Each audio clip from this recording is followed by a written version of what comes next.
taking time out of your weeks to come out here and to learn and to hear about wildfire preparedness. As truly, this is a team effort, right? We all know that, as the mayor mentioned, fire season truly is a year-round thing now in California. So it's not when a fire or if a fire is going to come, it's when a fire is going to come. And you guys have all probably lived through many fires here in Orange County. And you know Rancho Santa Margarita is always under threat of wildfire. So it's really important that you're here with us tonight so you can learn and educate yourself, as this is a really neat opportunity to hear from a whole bunch of different people on how you can prepare yourselves and your homes and your families for when, unfortunately these fires do come. So once again, I'm Shane Mall. I'm the division chief down here, and like the mayor mentioned, I grew up down here in Orange County. My wife, her family still lives right here in Rancho Santa Margarita, so I spend a lot of time out here. So it's beautiful, so I'm looking forward to being with you guys tonight. Just want to introduce a few people of my team that are here, so please interact with them. My captain over here, Jeremy Balone, he's my administrative captain. He and I work together every day and work with the city a lot. Jason Taylor on Battalion 7 is going to be here in a little bit. He's the battalion chief that serves right here in Santa Margarita. He and the crew from Truck 45 right here in Santa Margarita, they'll be here in a little bit as well to help with the fire extinguisher demo. In the back, we have Chris Berry. Chris Berry is our community relations education specialist, so he has a whole bunch of good information for you guys right there. And then Andrew Amante is he's our fire prevention specialist. There he is right there. And truth be told, Andrew actually put together the PowerPoint, so if I don't do a good job, I don't think he'll ever let me use it again. So let's hope that goes well.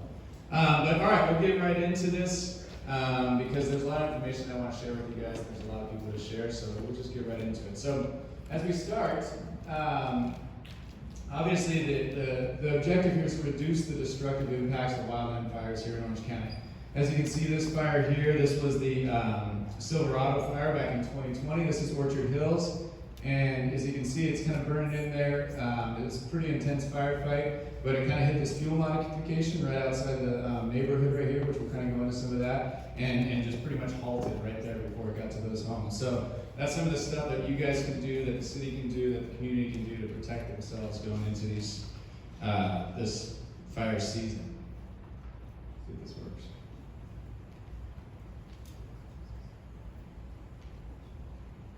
Technology.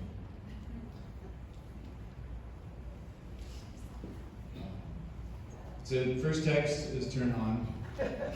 Now that it's on, we'll go ahead and start this presentation.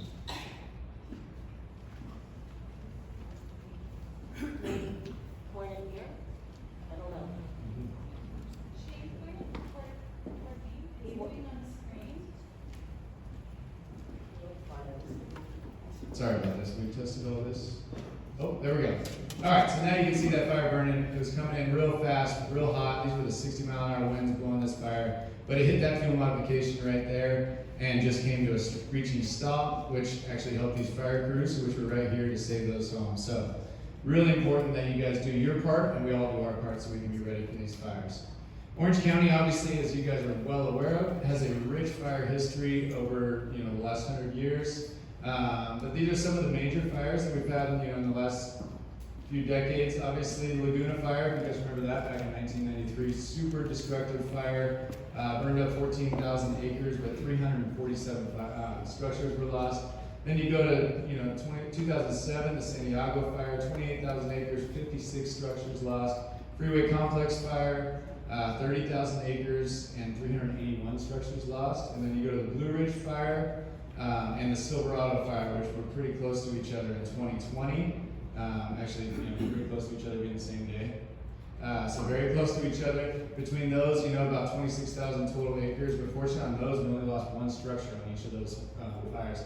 A lot of that, as you look over the course of time, has to do with our crews and our firefighting crews and the technology that we use. Since the Laguna Fire and all the way through, we've introduced an air operations program using helicopters and aircraft to fight these fires. So obviously on the firefighting side, we've done a lot to prepare for these, but a lot of this also has to do with the steps that the residents have taken to harden their homes and prepare for these fires before they come.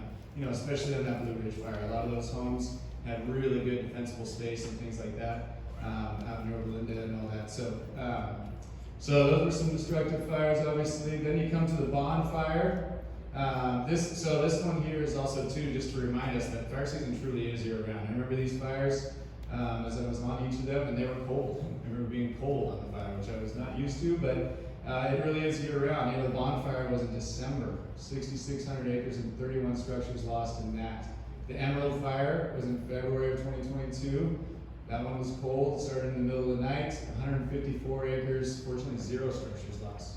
Burned right up to the back of the homes and came to a stop, and the crews were able to make a good stop on that. And then you guys are all very well aware of the coastal fire. You know, unfortunately on that day, the winds were incredibly strong coming off the ocean, and that fire only burned up 202 acres, but we lost 20 structures in that fire. So really devastating fire for everybody on that one. This is just an overall map of all the fire. You know, basically the red is all the burn scar of fires that have happened over the course of the last 100 years in Orange County. So as you can see, much of Orange County is very ripe for fires at all times. And you can see kind of everything out here is pretty red. So we definitely need to make sure that we're all ready for this. At the OCFA, we really work on this program. Sorry about that. We work off of a program called the Ready, Set, Go program. This is a program that there's a lot of information in the back of the room. I really recommend, I can give you some good tips from up here, but spend some time in the back of the room and get those pamphlets and the paperwork they have back there. But we work through the Ready, Set, Go program. And what that is essentially we want to make sure that you guys in your homes and everything around you is ready for the fires. Make sure that you're set, meaning that when the fire's coming, you know what to do, how to prepare, how to get out, how to follow like the apps, much like Pulse Point, Alert OC, things like that, to know, okay, now it's time to go. And then when it's time to go, how to get out. And so we'll kind of go through some of these things here as we move on. So, starting with your home. Who all here has homes here? We're going to see Margarita. Very good. Is anybody here right up against the brush or pretty close? Yeah, most of the homes out here are pretty close. So it's really on you, an imperative on you, that you listen to this information, go through some of this stuff, listen up tonight, because there's a lot you can do to your home to prepare your home before these fires come. One of the big things is fuel modifications. Obviously, fuel modifications, as you can see, is essentially what we're going to actually go through it. So let's just go through it. Sorry. Next slide. We're going to go through fuel modification, defensible space. We'll talk about what the immediate zone is, and then some home hardening.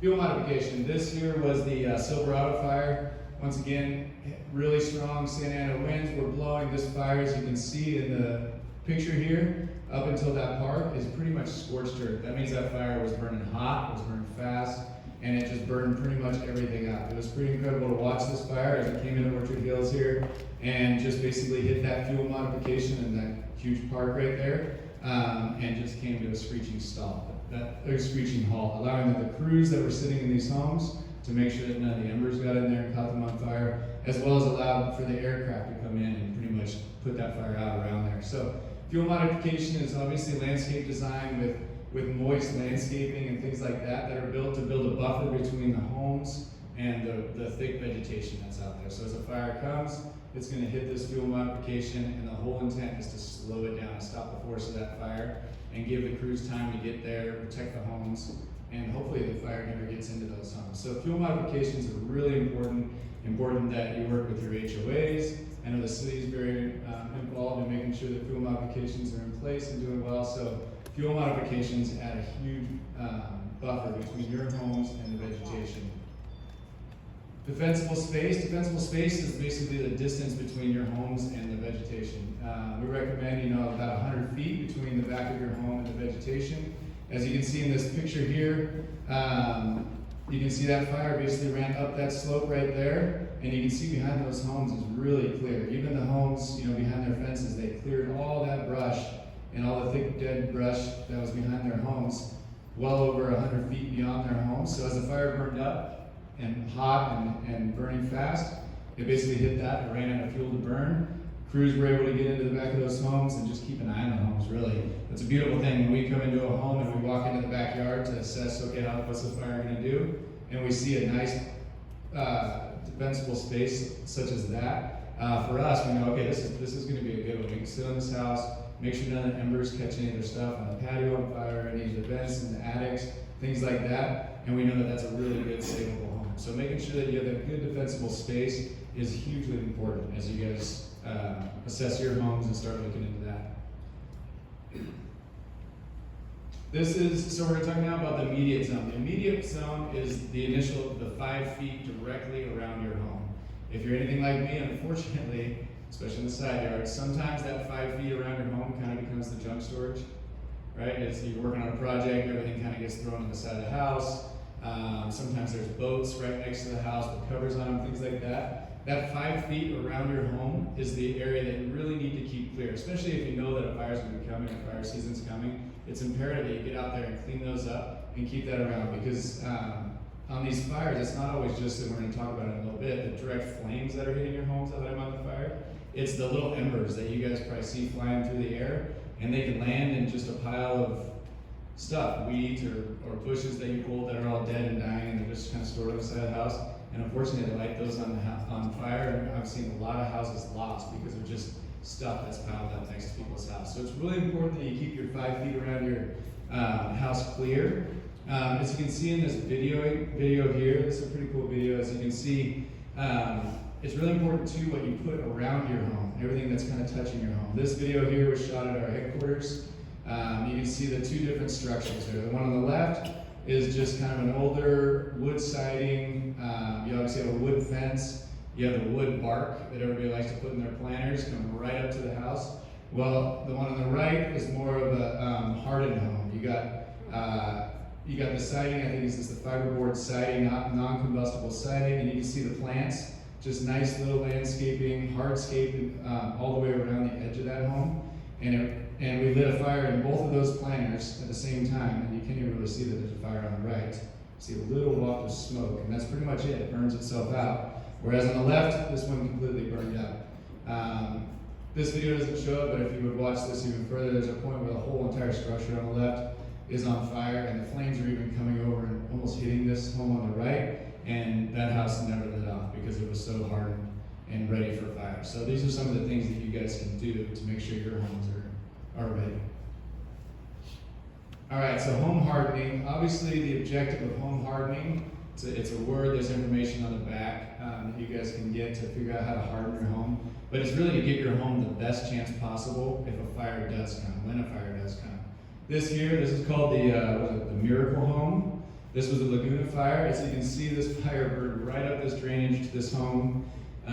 This is on Tahiti Avenue in Laguna Beach, and it just scorched all of these homes in that neighborhood, except for the Miracle Home here.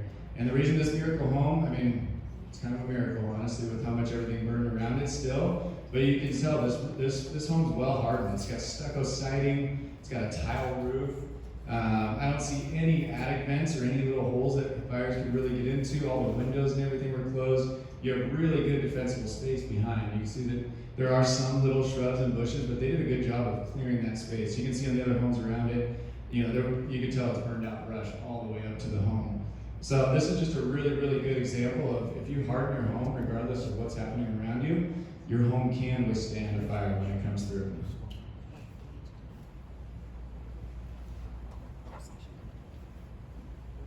So there's three real ways that our homes will catch fire during a vegetation fire.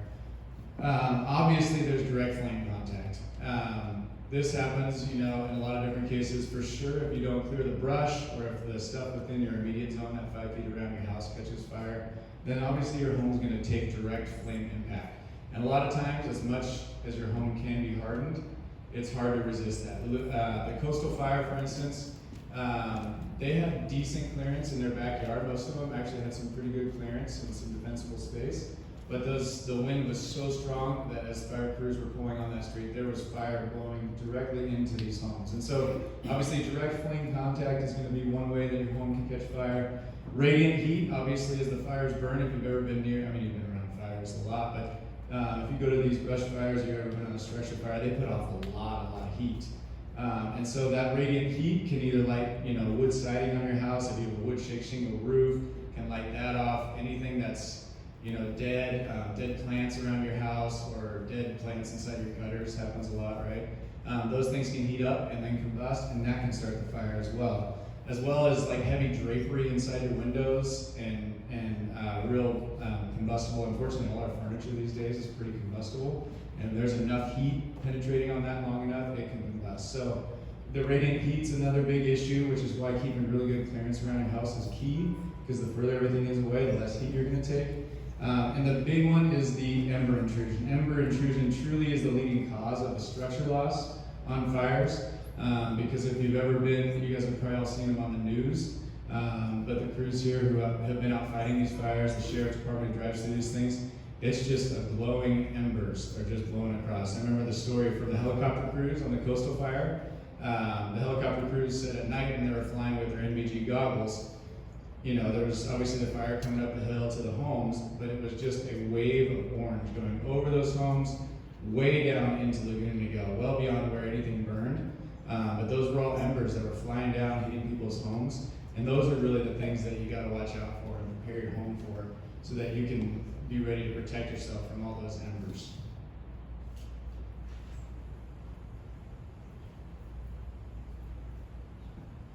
So I'm gonna show you just a real quick video on here at the OCFA, and you can go online and request this and set up an appointment. We do a free home assessment where one of our fire marshals actually come out to your home. It's a free thing, and they'll walk your whole home with you, and they'll go through a bunch of information. And at the end of it, you'll get a full assessment of your home with kind of a checklist, a to-do list of things you can do to protect your home. So I'm just going to show you that video because it speaks to it better than I can.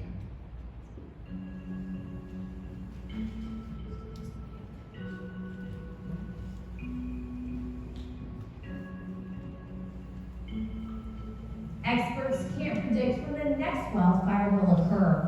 They don't know how many acres it will burn or how long it will last. What they do know is that wildfires are a year-round reality in Southern California, and far too many residents have not taken even the most basic steps to protect their families, homes, neighborhoods, and communities from Orange County's #1 fire risk. Most homes damaged or destroyed during a wildfire are ignited by embers, not direct flame contact, unless your vegetation is overgrown. Wind-blown embers can travel as much as 5 miles ahead of the active front of a wildfire.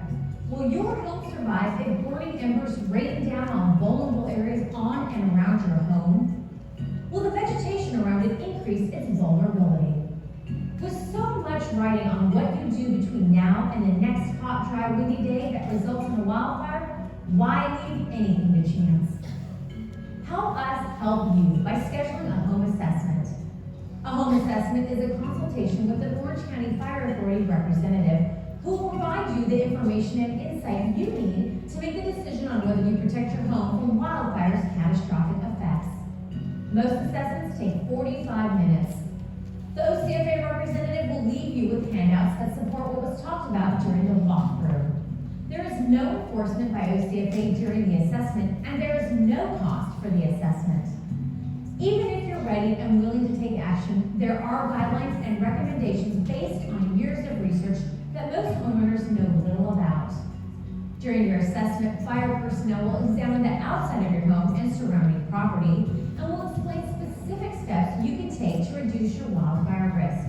Information covered includes the following: building construction features, including siding, roofs, spark arresters, rain gutters, eaves, windows, attic vents, patio covers, balconies, combustible decks, fences, gazebos, and trellises.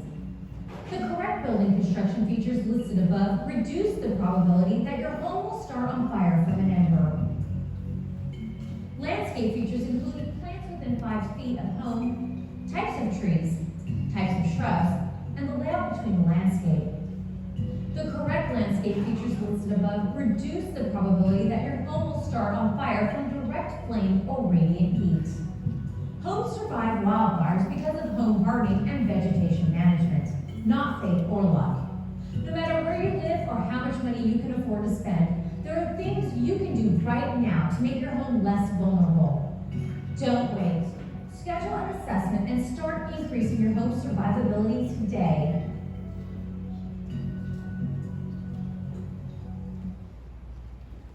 So, as the video showed, it's a really, really neat thing. So for those of you who have your smartphones with you, if you want, you can scan that QR code there, and you can go right on and schedule your home assessment right now while you sit here. Otherwise, you can go to www.ocfa.org/RSG/home assessment. But I would just at least take a picture of this, because at www.ocfa.org/RSG, that's where all the information, I'm sharing a lot of information with you guys in a short period of time today, but you can go on there and it is just, there's a list of resources that you can pull up. And if you don't want a home assessment, you can kind of do your own home assessment, but it's really good stuff. So I would highly recommend that as we come into this fire season and schedule yours today. I wanted to, before I go into the get set, just go over, I'm just going to give you guys a couple little nuggets of the home hardening. Just some food for thought for you guys, for things that you can just check out real quick when you get home tonight and over these next couple weeks, because obviously we're in August right now. Fire season in California has been busy this year. We've had crews up in the northern part of the state for the last couple months, most of them just trading out on the line, just timing out while they're out there and not coming back home. So it's been very, very busy. Fortunately, down here in Orange County, we've actually had a decent amount of fires, but all of them have been very small because everything's pretty moist. But we're coming into the September, October, November, everything's going to dry out. As soon as we get those Santa Ana winds, everything's pretty overgrown, so we're going to get these fires. So just, you got a little bit of time right now, but I'd really recommend doing the home assessment, and then these couple little things. For your roof, just make sure, if you can, make sure, some of this stuff costs money, I didn't realize that, but I can't tell you how important it is when these fires come. Make sure you have ember-resistant material, you don't have the wood shake shingle roofs. Make sure you're not missing a bunch of roofing tiles. A lot of embers can get into any missing tiles and get into the attic and catch it on fire. For your eaves, make sure your eaves are well maintained and fill all the gaps with any caulking. Close off your eaves if you can, the open eaves that just have direct access into the attic. It's nice for ventilation, but it's also really nice for embers and things like that to get into. Any vents that you have in your home, whether it be an attic vent, any kind of holes that you have going into your attics, a lot of times when we see homes on fire on these, it's the attic that really starts going first because the embers just get in there. Most of them, if they have grates on them, they're probably quarter-inch grates, little things over them. Change those out for the 1/8 inch. Quarter-inch will still be big enough to let embers in. They're showing now that the 1/8 inch grates, which you can just get from Home Depot and install, those will stop the majority of the embers and hopefully give you a better chance. Gutters, obviously, make sure you can install those gutter guards so you don't get a bunch of fallen tree leaves and things like that drying out in there, because those do catch fire. Exterior siding, try to avoid the wood siding if possible. Use the cement board or any other kind of siding, stucco, things like that that are fire resistant.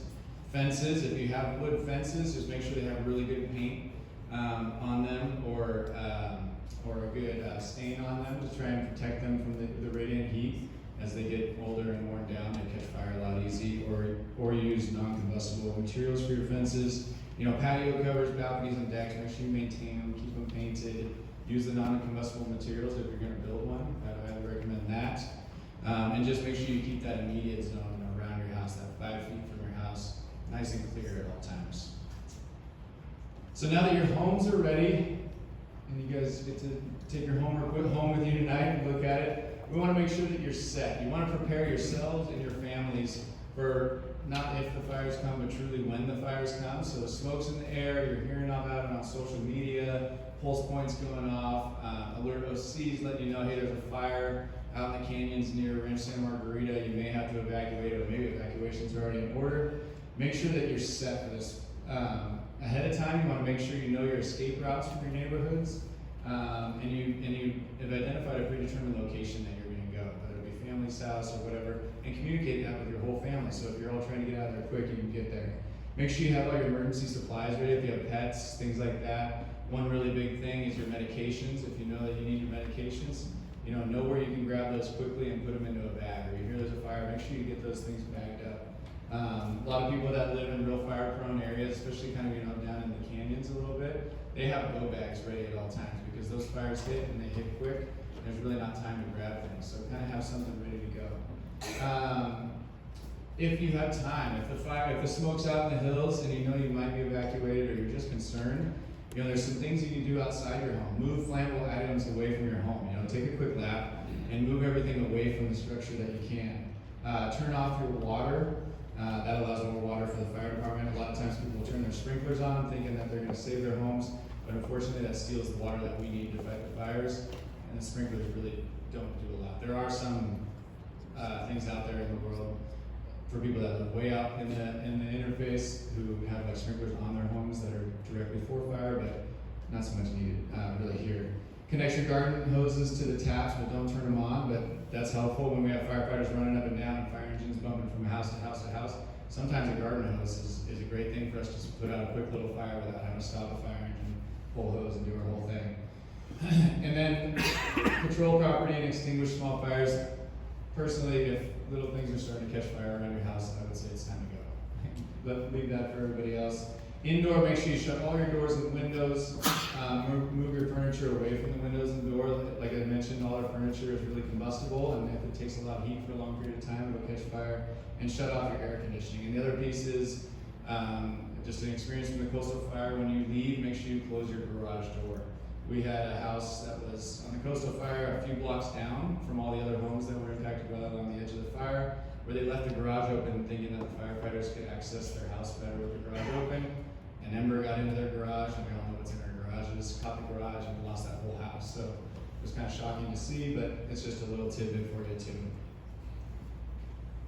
But obviously, if time permits, you want to make sure you get set and then go.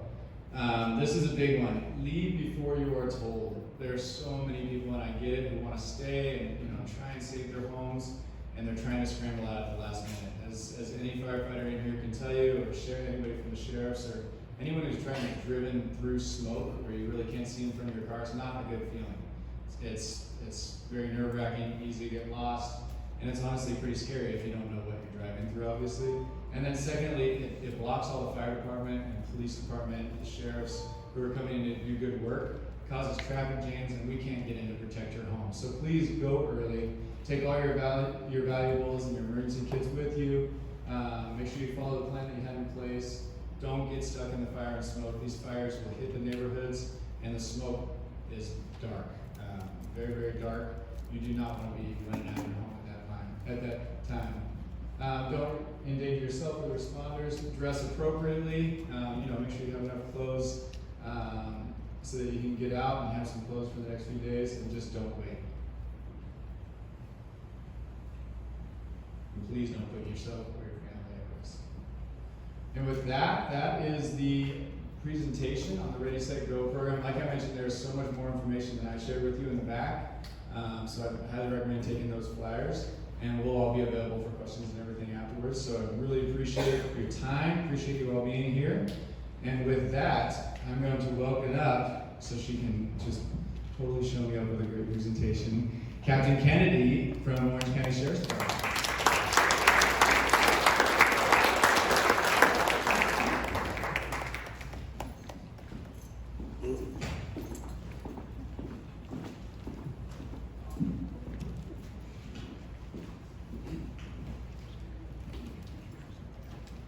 Good evening, everyone. I'm Captain Kennedy.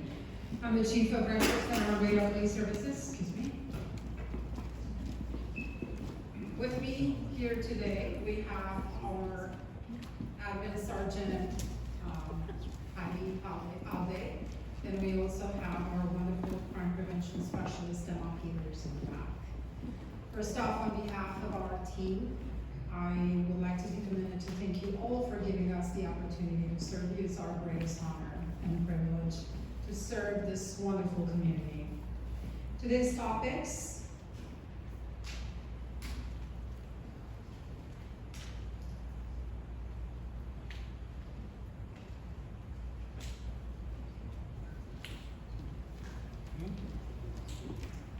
Excuse us for a few minutes until we figure this out.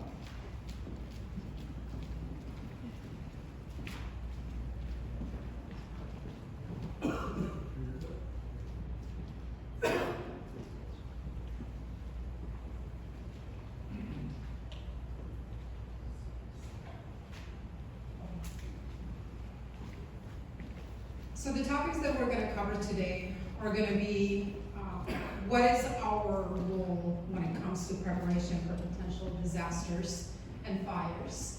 And what kind of pre-planning for evacuations we're involved in. We're gonna talk a little bit about resources and personnel support. What are our roles and responsibilities and law enforcement priorities? We're gonna talk about evacuation methods, communication, and traffic control, to be specific. And I'm gonna switch gears for a few minutes and talk about public safety updates and our new OCSD Real-Time Operations Center, as well as our RSM Citizens Academy that we are happy to announce that we are ready to roll out. Slide 3, please. So, next, please.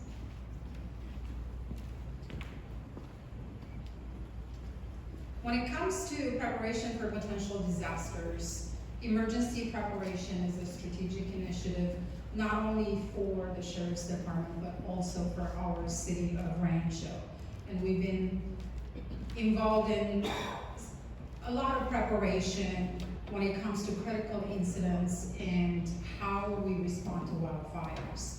And what that pre-planning consists of is truly just identifying high-risk areas prone to wildfire, as well as having clear evacuation routes and considering traffic flow and road conditions in case of a disaster, such as a fire, resource allocation, making sure that we have the necessary equipment and we have communication devices as well as personal protective equipment.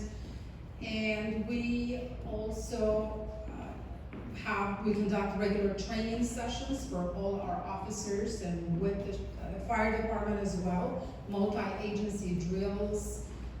We practice simulations. We, in fact, did one in 2024. We did one in 2023. And we are heavily involved with community outreach and engagement. And we've partnered with the Tributary Water District on a couple of occasions this year. We educate the community about evacuation plans. We encourage our residents to prepare personally and have some type of emergency kit ready to go in case of a disaster. Next.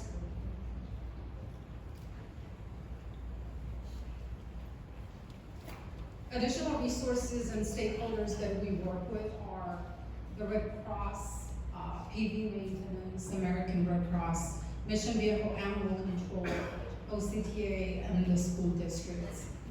Next, please. Next slide, please. When it comes to resources, you may be aware that the city of Rancho contracts for police services with the OCSD. We have 30 staff members at various ranks assigned to the city of Rancho. But we also have the entire department available to us in case of an emergency. We have around 1,400 sworn deputies working both in the jails and operations, and about 500 assigned just to operations. We also have the Sheriff's Response Team available to us, which is a tactical concept that was adopted by the Sheriff's Department in 2012 and consists of a group of trained individuals that can be mobilized at any time, and that is 3 platoons to be exact. Next. Thank you. Now, when it comes to the roles and responsibilities of law enforcement in a disaster such as a fire, we do play a secondary role. However, it's a vital role. We provide support for evacuations, traffic control, and we, law enforcement, are 100% responsible for that. We immediately unify command with the fire department to ensure that we all make efficient, consistent, and timely decisions. During a major event, numerous agencies come together. As I mentioned, we unify command to mitigate the impact, and We work in coordination with the OCSD Emergency Management, with the Operations Center, with City EOC, and city staff as well. We have robust communication channels, not only with the fire department, but emergency services and relevant agencies. We use mass notification systems to inform the public, and heavily involved in traffic management, as well as we assist our citizens that may be vulnerable, that cannot, that need transportation or are unable to safely evacuate. And we also provide for the safety and security of evacuated areas to prevent looting and vandalism. Next, please. With respect to our mission and our objectives, we share the same mission and objectives to preserve life and property as the fire department, with slightly different priorities that I just mentioned. We support the fire department. And next, please. How will you receive emergency alerts? Through a variety of different communication methods. We are going to use a layered approach, and that's dependent on the incident. And we could use anywhere from alert OC to work phone, email, text messages, air support unit, including door-to-door, anything that it's available, and it's definitely incident dependent. Next, please.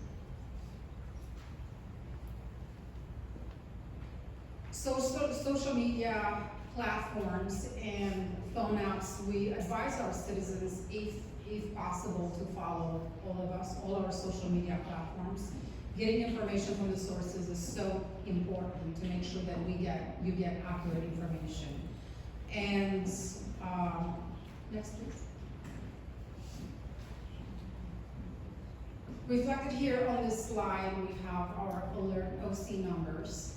And for a city with 50,000 in population, our alert OC numbers are quite low. We encourage our citizens to take a few minutes and register with alert OC to make sure that you get those emergency messages when you need them. Evacuation plans, we have them in place, but they must be adaptable, and those evacuation plans are definitely incident dependent.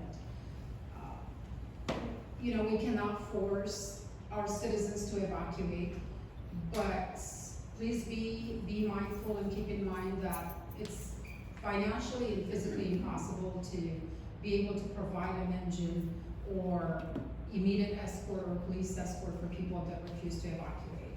So we have historically a very good relationship with our citizens. Everyone is extremely cooperative. It's not something that we're necessarily worried about, but please be mindful of that when that mandatory warning comes around, and be ready to go. Also, on the slide, it reflects this Penal Code 409.5, which allows the media into various natural disasters, including riots, with the exception of a crime scene. Next, please. So we are responsible for alerts and warning, but all alerting systems actually have failure points. So that's the reason why we use a layered approach. And the reality is that you are your own best advocate. And please take the time to prepare yourself and your loved ones. And if you feel unsafe, as Shane mentioned earlier, you don't have to wait for a warning. Take off before we even actually give that warning. Next, please. Some of you may be aware, we have evacuation zones that are posted on the city website as well, and those are our evacuation zones. And I'm here to convey to you that we do have the training necessary, and we have the resources as mentioned earlier. We are collaborating with the LCFA, we are constantly training with them, we have a plan, we understand and discuss potential challenges, and we are ready to exercise the plan if necessary. Given the history and support of our city, the last thing that I want to leave you with is that when we ask our citizens to evacuate, please evacuate. Next, please. I'm gonna take a minute to switch to public safety, and this slide reflects crime in California overall, and it shows that violent crime rate is 31% higher than the US rate as of 2022. And this is where we are today in the city of Rancho. 2023, we again ranked safest city, and I'm proud to report that. And I want to say that this ranking is in fact a community accomplishment. Without your support, we would not be able to achieve this type of level of service. However, I know this is a numbers-driven job. The true measure of our success in our community are relationships and the partnerships that we have with our citizens. Next, please. And the next point that I want to take to discuss is our real-time operations center, which is a center that was opened by the Sheriff's Department in mid-June, and it utilizes technology and law enforcement databases to provide information to our staff in real time for the purpose of supporting patrol, dispatch, and investigations. Next, please. And how that works is basically leveraging technology with community partnerships for the purpose of being more proactive. And we include crime analysts to process information and provide it to our deputies, as mentioned earlier, in real time. The platform that the Operations Center is using to offer two options is Fuses. This is used across the country by 123 different agencies. So out of 18,000 agencies across the country, 123 have real-time operations centers. I'm happy to report that the Sheriff's Department is cutting edge. And I'm gonna take a minute to explain how it's gonna work. So as a private and public stakeholders, we have two options. Option one is to register your cameras with the Sheriff's Department. So what that means is instead of a deputy coming in person to obtain surveillance from businesses and homeowners, we can actually request that information by email, which is incredibly helpful for our staff. And option two, with this platform, Fuses, that is actually at a cost. It costs we have various packages available. You can integrate your cameras with the Sheriff's Department, and in case of an emergency, we can integrate those cameras and provide you information, immediate resources and attention in real time. If you have, let's say, a 911 emergency, a heart attack, a baby not breathing cold, you can be with dispatch on FaceTime, and we can assist you through CPR and so on. And Fuses is now considered to be the 21st century neighborhood watch and business watch platform. And the last thing that I wanted to mention to you all is that We haven't had a Citizens Academy in the city of Rancho in several years, and now we are starting one October 8th through December 5th. It's an 8-week program that offers unique opportunity to provide insight about how we operate, a variety of different divisions within our sheriff's department. It's a once per week meeting between 6 and 9 with the exception of the Thanksgiving holiday. And we have an incredible curriculum that is going to be very fun. We get to introduce you to our RSM Police Services team, investigation, SWAT, Air Support Bureau, Harbor Patrol, the Corner Division. You get to see the Real-Time Operations Center, and we have applications for you if you're interested. And with that, this concludes my presentation, and we'll take questions if you have any. We have applications with our crime prevention specialists. Thank you. And